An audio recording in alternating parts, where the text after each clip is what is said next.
Why the options pattern is great for security. Hello, my name is Dima Kotik. I'm an application security engineer at Security Journey. We provide training for developers by developers for all matters related to security. The goals of our presentation are the following. We will review the options pattern for complex object initialization. We will discover the types of vulnerabilities it can prevent. We will try to improve the classic paradigm to maximize security. And finally, I hope this talk inspires you to adopt the pattern when it fits. The examples will be provided in Golang because I like it very much and they fit very nicely on slides. Well, let's get started first by defining the problem. And the problem we have this year is the OWASP Top 10 number 6. Security misconfiguration. It doesn't matter how well your application is protected by static code analysis, dynamic code analysis, firewalls, all sorts of great tools if it is insecurely misconfigured. So many services in production right now are securely misconfigured and are attacked and exploited easily. Attackers love different types of misconfiguration, notably, for example, a hamstrung cipher. You can provide a weak source of random for your crypto, a weak algorithm, a weak key length, or a set of parameters that makes the cipher unusable. It is also common to see services shipped with missing access controls, something that was supposed to be not accessible, protected by credentials, was shipped without. And of course, debug backdoors. To get our services running well, we need instrumentation, we need additional facility and observability to find out what's wrong. So many of our services are running with those additional observability helpers and backdoors in production. And when an attacker discovers a backdoor, especially if it's using a weak or default password, it is for them like candy, easy to take. The difficulty with security misconfiguration is that two common pieces of advice on the street are not super helpful. The first one is, of course, we're called to stop misconfiguring services, and yes, we can try, but with sophistication and with growing complexity of our networks and applications, it's very difficult to keep up. The second one is to use an analysis tool, a static or dynamic analysis tool that can detect a misconfiguration problem, and that's good and helpful. However, the cost of discovery of a misconfiguration problem is great, and the static analysis tool cannot detect it unless it has seen somewhere else in the wild. Do you want to risk it? The real question is, can we do something on the engineering side to make our application resistant to misconfiguration? And yes, we can. Enter the options pattern. The options pattern is a flexible object provisioning strategy using a list of independent object modifiers. Those are typically functions. Imagine your application is an engine and you will have a list of tweaks applied sequentially to your engine, each one helping with one or two parameters in isolation to get our engine, to get our application ready to run in production in a secure way. To demonstrate this, let's go back to a Java classic, the builder pattern. Suppose we need a bank account and we will call bank account builder, a class that creates a class. And each step of the builder pattern uses a list of options or a list of settings that are sequentially applied to the object, and then the final build method returns our bank account. This is very familiar. The options pattern is like an odd cousin of the builder pattern. There's a lot of superficial similarity, but there's a great difference for security, as we will see. In our second example, I'm showing you how to apply an options pattern also to initialize our bank account. And what we do is, instead of calling a string of methods, we're passing a list of options to our constructor. We're using an option with client, with email, and with newsletter preference. On the surface, it looks the same, very similar syntax, but again, in application, it's very, very different. And there is one significant difference. But an easy way to think about it is that a builder pattern is when an object constructs another object. An options pattern is when an object is constructed using a list of functions, typically closures. How do we write the option? Well, this is the classic that I first learned in the Go community. First, let's define the option type. And an option type is going to be just a function which takes the pointer to our engine, to our main thing that we're trying to configure. In this instance, it is the bank account. And we will then spell out one option, and we'll call it with email. It will take a string, email, and return an option. You can see the closure here being returned. And the closure will simply modify client email by applying the email string provided earlier. In Golang, lowercase letter parameter means a private parameter. We want to make sure that nobody can misconfigure our parameters by accessing them directly without going through the proper channel, through the proper option, so to speak. And so this way we're protecting our object from misconfiguration, not just by the wrong setting, but also by bypassing the proper mechanism of setting. So we use private parameter. How can we improve this classic? We improve it by applying 4 categories of correct security failure to our application. We want to fail early, as soon as a problem is detected, and of course object initialization is about as early as you can fail. We want to fail safely so that the failure is handled upstream and the program just doesn't crash with a stack trace. We want to fail explicitly so the cause of the failure is known right away, and of course singularly. Nobody wants to observe a cascade of failures, of 5 or 6 failures, without knowing which one is the real cause in production. The cause needs to be singular. And the truth is, if you're serious about security, insecurely configured services should not even start. It is the responsibility of your application not to start if it was given wrong settings. Weak settings are also a failure state. How can we improve the classic options pattern to account for the 4 failure states or ideal failure conditions? We will simply do this by modifying our signature of our definition there, of the option definition. It will still be a function taking a pointer to the object being configured, but it will return an error. Of course, in many languages, you may want to throw an error. In Go, we return errors. This is just a common idiom. In effect, it doesn't matter so much, but that's the best way to write it in Golang. So what kind of difference does this make? So we're having the same option with email that will take email as a string and return the closure, but this time we will validate the email inside the option and return an error if there was one detected, or throw an error if you're writing in something other than Go. It is a subtle difference, but it makes a great difference. To apply those options, all we do is we have a constructor. Let's call our constructor a new bank account, which will take a list of options and return a pointer to a bank account and an error if there was one discovered. We will initialize a blank bank account, and then we will iterate through every option provided to the constructor, apply that option to our resulting object, and check if there was an error. If there was one, we want to halt the execution immediately, return nothing for our pointer, and also return wrapped error, which we will mark as initialization failure so that can be gracefully handled upstream. Later on in the constructor, we will check if mandatory parameters were set, but we will not validate our object in the constructor. All the validation code should be moved inside the option.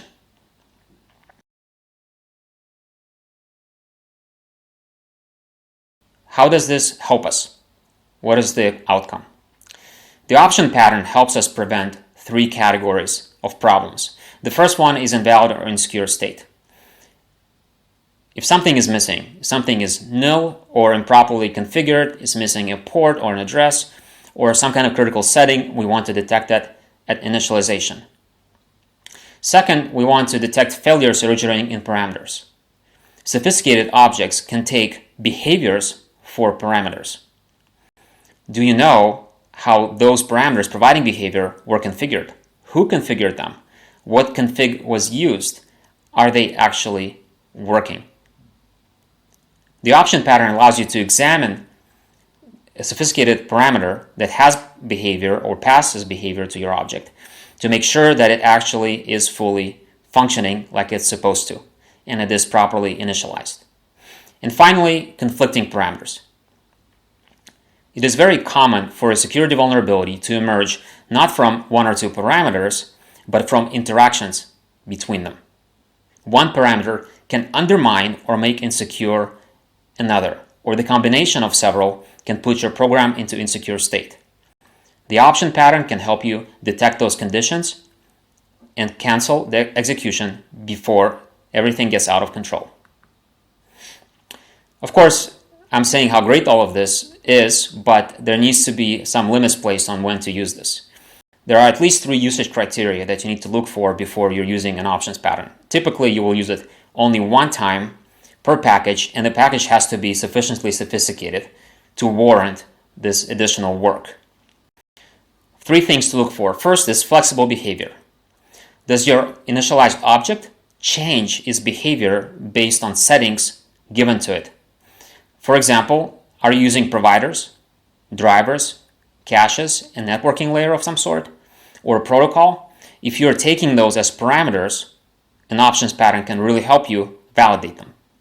Second, if you have some parameters that are mandatory but not others, the options pattern can really help you a lot. If all your parameters are mandatory, you may be better off with something more straightforward and easy. But when you have some mandatory and are not, and they can even change which ones are mandatory depending on which parameters are provided, the options pattern is much better for that. And finally, if you have entangled parameters. Those are a class of conflicting parameters that affect each other. The options pattern can help you resolve gracefully at initialization any kind of entanglement in such a way that it precludes or prevents security vulnerabilities. Let's look at an example.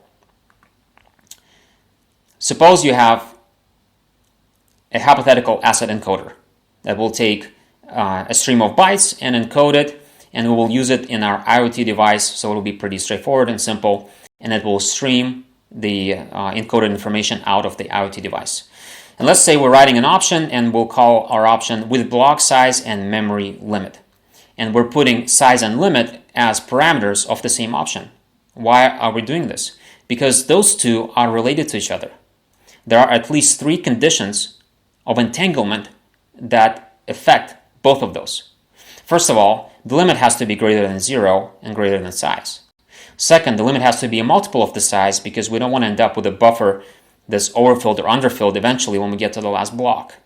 And finally, you may know you have some protocol-based requirements or limitations. For example, in this instance, there's only 2 bytes for block sequence, so you know there's going to be a limit imposed on that just from the protocol. In Golang, all those 3 things are fairly benign, but they may lead to vulnerability. But if you're using low-level language, like C, for example, or even Rust, any one of those 3, right, in certain conditions can cause you trouble. They can create a state for DOS, remote code execution, buffer overflow, anything you can imagine. And of course, you want to check those to preclude that possibility inside the option. And after you validate them together, then you assign both of them to your object. This helps you prevent entanglement because if somebody else goes and modifies the size independently, they will not be able to do that outside of this very helpful protective option. Also, please note that this creates what we call self-documenting code. When a person is using your object and they're using an IDE will give them hints on how to initialize it properly. And with a list of options, the consumer of your API will see that size and limit are together in the same option. It hints to them that they have a significant relationship between each other.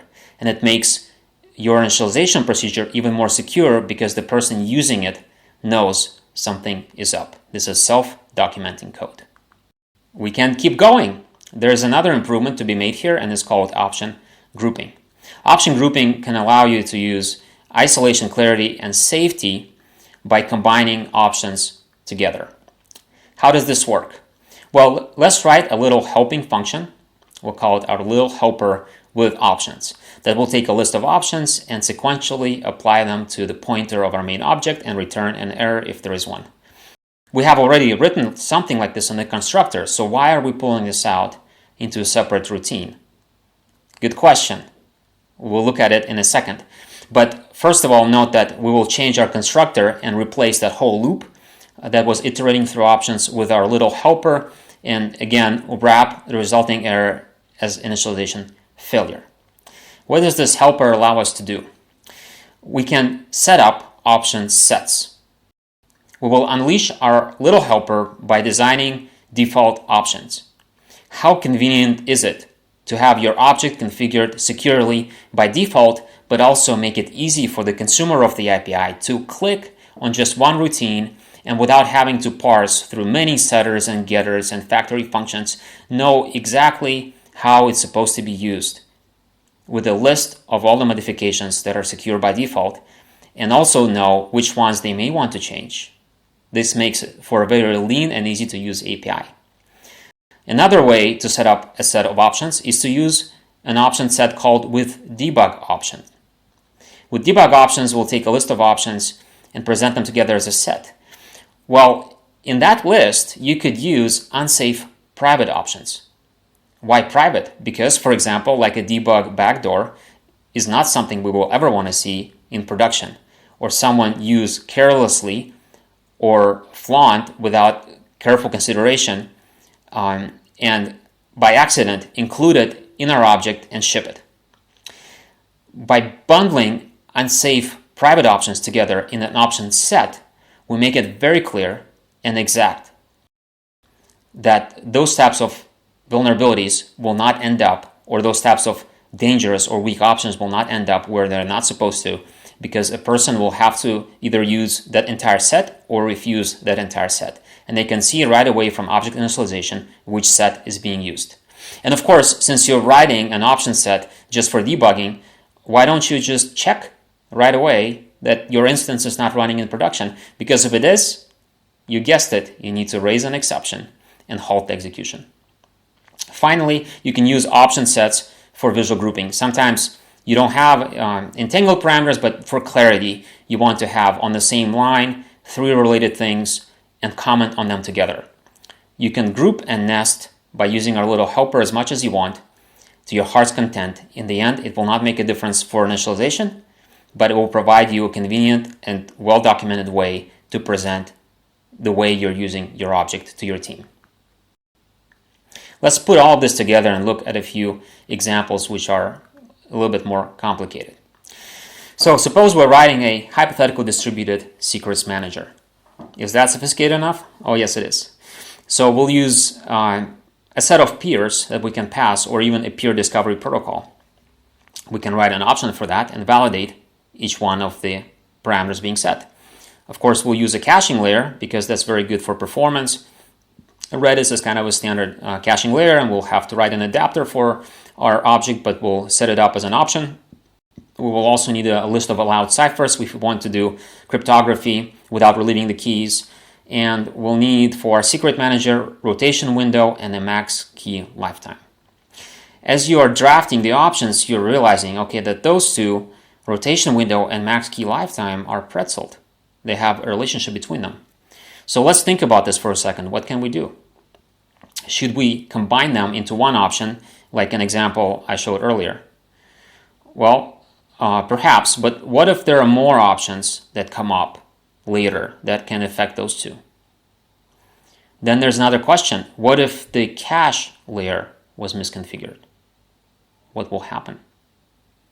It could lead to broken access control or ghost keys that should be long expired, but they're hanging out in the cache layer because somebody wrote the config incorrectly or provided incorrect configuration in production.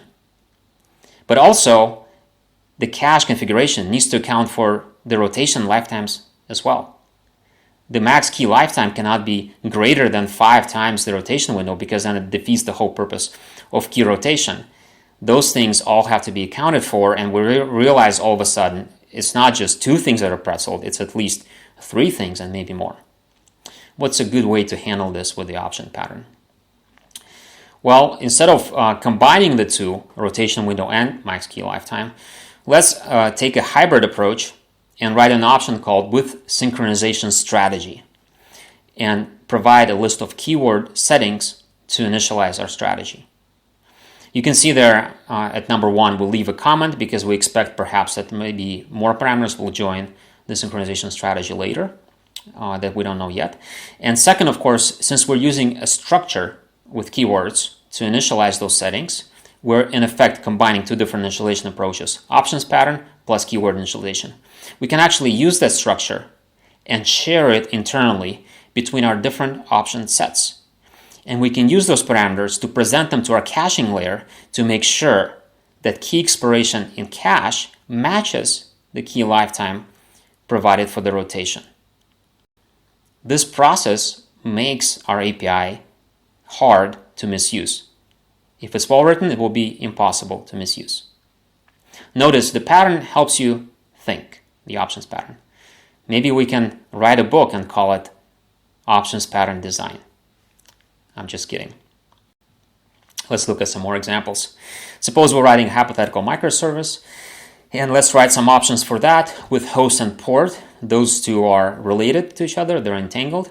You can see the port is an integer, not a string, because we want to lean on the type system to make this even more secure. We will need a TLS layer. Acme is a good way to go, so we'll write an option for that. And also timeouts. Microservices are very, very reliant on timeouts regarding security, right? We don't want our APIs and our calls to hang or to tie up resources by having really long tar-pitted connections.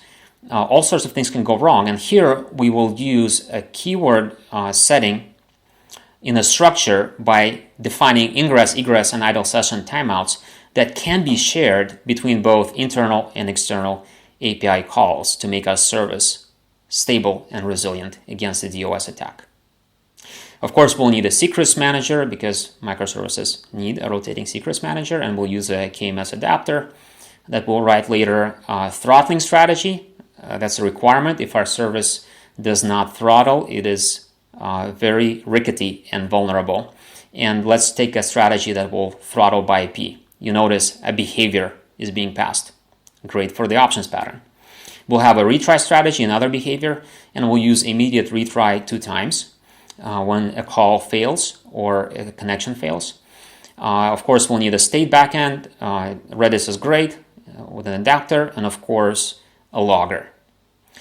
It's a good question, where is a good point to put loggers?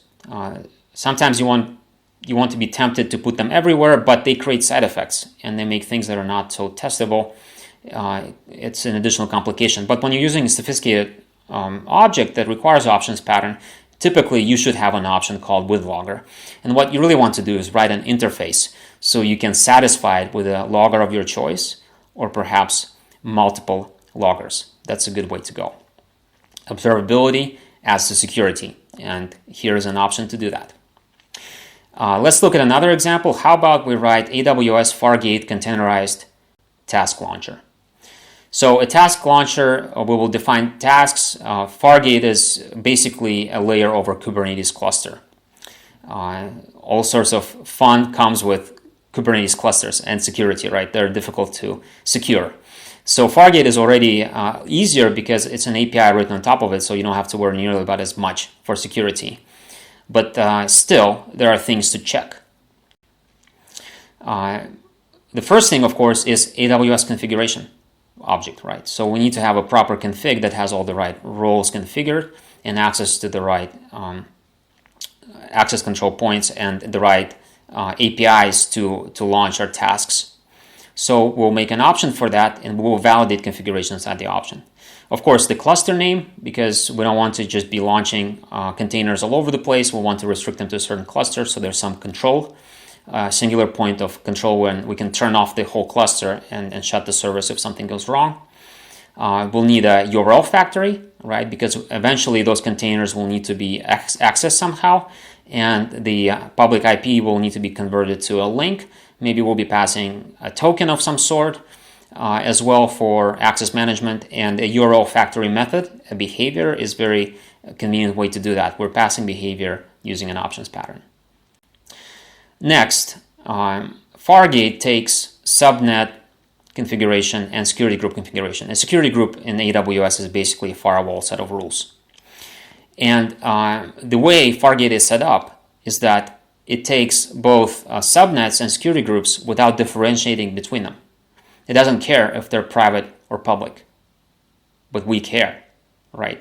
Because we need to make sure our containers are either public or private. We never want to have one that's supposed to be intranet private launched with a public subnet configuration.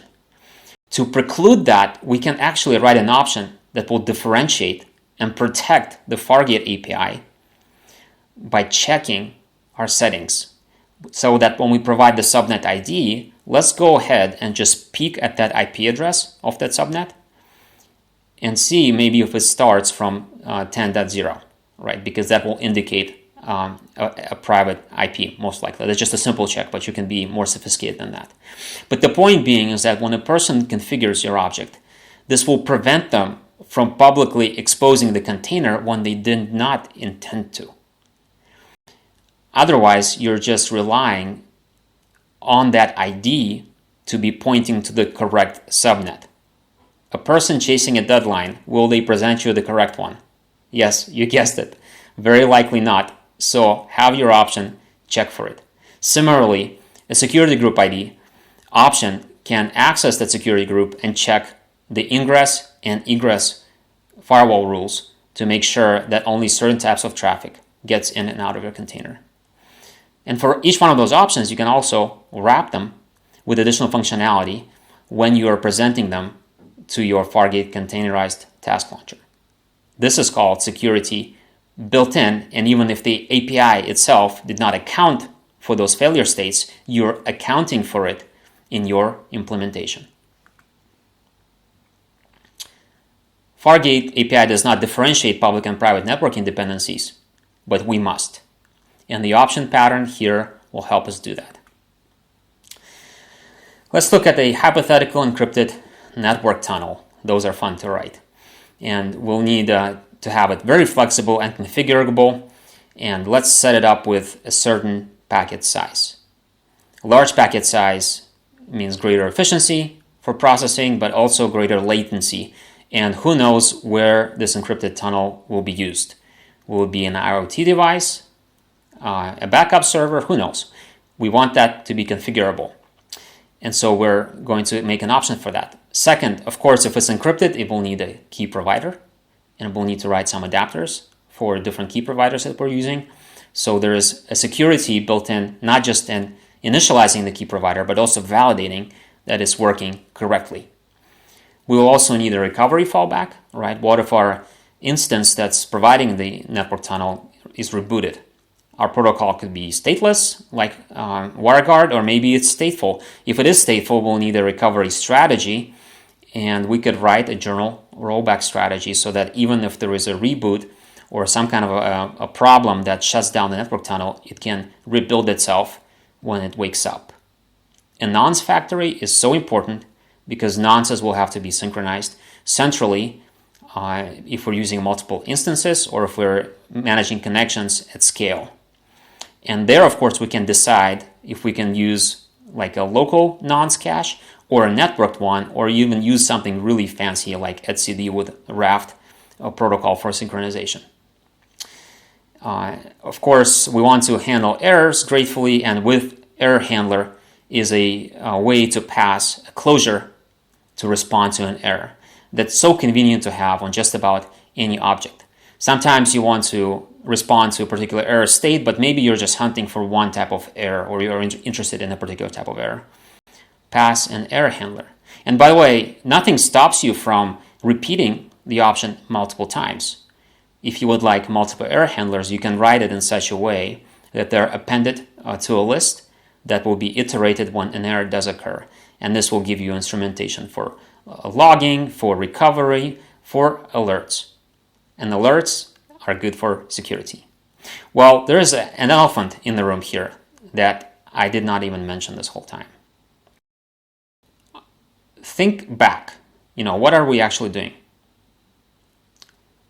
we are pulling out complex validation code out of the constructor and isolating it by concern and behavior inside singular functions.